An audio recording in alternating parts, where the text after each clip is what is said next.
অভিজ্ঞ নার্স পদায়নের এক দফা দাবিতে সারা দেশের সব সরকারি বেসরকারি হাসপাতালে ৩ ঘন্টা কর্মবিরতি পালন করছেন নার্সরা। এ বিষয়ে বিস্তারিত জানাতে ঢাকা মেডিকেল কলেজ হাসপাতালে আছেন সহকর্মী হায়দার আলী। সরাসরি যাচ্ছি তার কাছে।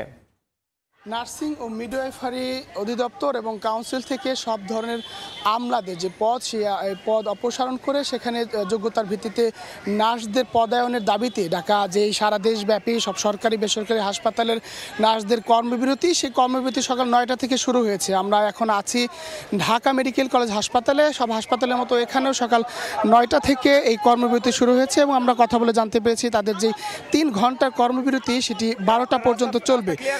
এখানে আমরা দেখেছি যে সকাল ৯টার পরে আসলে ঢাকা মেডিকেলের বিভিন্ন ওয়ার্ড থেকে নার্সরা বেরিয়ে আসে এবং এখানকার বাগান গেটে এসে একত্রিত হয় এবং এখানে এসে তারা স্লোগান দেয় এবং তারা দাবি করছিলেন যে বাংলাদেশ নার্সিং ও মিডওয়াইফারি অধিদপ্তর এবং বাংলাদেশ নার্সিং ও মিডওয়াইফারি কাউন্সিল থেকে সব ধরনের ক্যাডার পদ যে দখল করে আছে তাদেরকে অপসারণ করে সেসব পদে নার্সদের যোগ্যতার ভিত্তিতে সেখানে পদায়ন করতে হবে এবং সেটি অতি দ্রুত সময়ে বাস্তবায়ন করতে হবে। আমরা আরও শুনছিলাম যে গত ৯ সেপ্টেম্বর থেকে এই দাবি নিয়ে নার্সরা বিভিন্ন আন্দোলন করে আসছিলেন এবং পরবর্তীতে তারা হুঁশিয়ারি দিচ্ছিলেন যে তাদের দাবি মেনে না হলে তারা কর্মবিরতিতে যাবেন।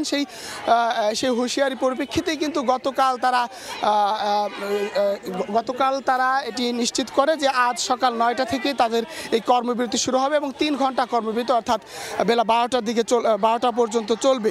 এ সময় আমি জানিয়ে রাখি যে হাসপাতাল শুধু ঢাকা মেডিকেল নয়, সারা দেশের সব সরকারি বেসরকারি হাসপাতাল, জেলা এবং উপজেলা হাসপাতালগুলোতেও একই রকম কর্মবিরতি করা হচ্ছে এবং সেই সব হাসপাতাল সহ ঢাকা মেডিকেলের জরুরি বিভাগ অর্থাৎ জরুরি বিভাগ সহ আইসিইউ, সিসিইউ এবং এইচডিইউ সহ বিভিন্ন জরুরি বিভাগ এবং শিশুদের ওয়ার্ডগুলোতে মূলত তারা সেবা দেবেন। এছাড়া বাকি ওয়ার্ডগুলোতে তারা কর্মবিরতি পালন করছেন, সেখানে কোনো ধরনের সেবা তারা দিচ্ছেন না এবং এই কর্মবিরতি চলবে বেলা 12টা পর্যন্ত এবং আগামীকাল সকাল 9টা থেকে তাদের 5 ঘন্টা অর্থাৎ আগামীকাল 9টা থেকে বেলা 2টা পর্যন্ত তাদের এই কর্মবিরতি চলবে। তো নার্সদের যে কর্মবিরতির কর্মসূচি, সেই কর্মসূচির এই ছিল আমার কাছে সবশেষ। এতক্ষণ সরাসরি যুক্ত ছিলাম ঢাকা মেডিকেল কলেজে।